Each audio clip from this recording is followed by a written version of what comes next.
Hi guys, welcome to my channel. దిక్సూచి చిత్రం audio function కొన్ని రోజుల క్రితం చాలా గ్రాండ్ గా నిర్వహించారు. ఈ ఫంక్షన్ లో యాంకర్ శ్రీముఖి, కమెడియన్ బిత్తిరి సత్య మధ్య స్టేజ్ పై జరిగిన సంభాషణ ఎంతో ఆసక్తి కలిగించిన ఇప్పుడు అది మహిళా సంఘాలను రెచ్చగొట్టింది. శ్రీముఖి డ్రెస్ ను ఉద్దేశించి బిత్తిరి సత్య చేసిన కామెంట్స్ వివాదానికి కారణమయ్యాయి. శ్రీముఖి ధరించిన లాంగ్ ఫ్రాక్ ను ఉద్దేశించి బిత్తిరి సత్య మాట్లాడుతూ అక్కడేంటి చిరిగిపోయింది, టైలర్ సరిగ్గా కుట్టలేదా అంటూ డబుల్ మీనింగ్ డైలాగులు పేల్చాడు. సాంప్రదాయం కాకపోతే ఇదేంటి పప్పుచారాలు అంటారా? అయినా ఇదంతా వదిలేసి ఆ ఒక్క చోటే చూడడం ఎందుకు? మీలాంటి మగాళ్ళు చూడాలనే మేము ఇలాంటి డ్రెస్సులు వేస్తాం అంటూ సీన్ రెప్తి కట్టించేందుకు శ్రీముఖి ప్రయత్నించినా అది వర్కౌట్ కాలేదు. నాకు ఒకటి అర్థం కావడం లేదు, అయినా మీరింత పద్ధతిగా ఎందుకు మారిపోయారు అంటూ శ్రీముఖి ఆశ్చర్యం వ్యక్తం చేసింది. దాంతో బిత్తిరి సత్య మరింత రెచ్చిపోయి శ్రీముఖిని ఇష్టం వచ్చినట్టు ఆటాడుకున్నాడు. సాంప్రదాయబద్ధంగా దుస్తులు ధరించాలని, మన సంస్కృతిని గౌరవించాలంటూ క్లాస్ పీకాడు.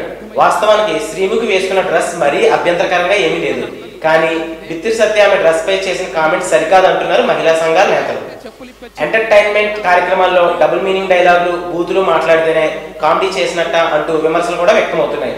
ఏ రంగంలో చూసినా మహిళల పట్ల వివక్ష చూపిస్తున్నారు అనడానికి బిత్తిరి సత్య మాటలే నిదర్శనం అని ఆరోపిస్తున్నారు. మరింత ఇన్ఫర్మేషన్ కోసం చూస్తున్నానండి Tollywood Nagar. If you like the video, please like us and subscribe Tollywood Nagar.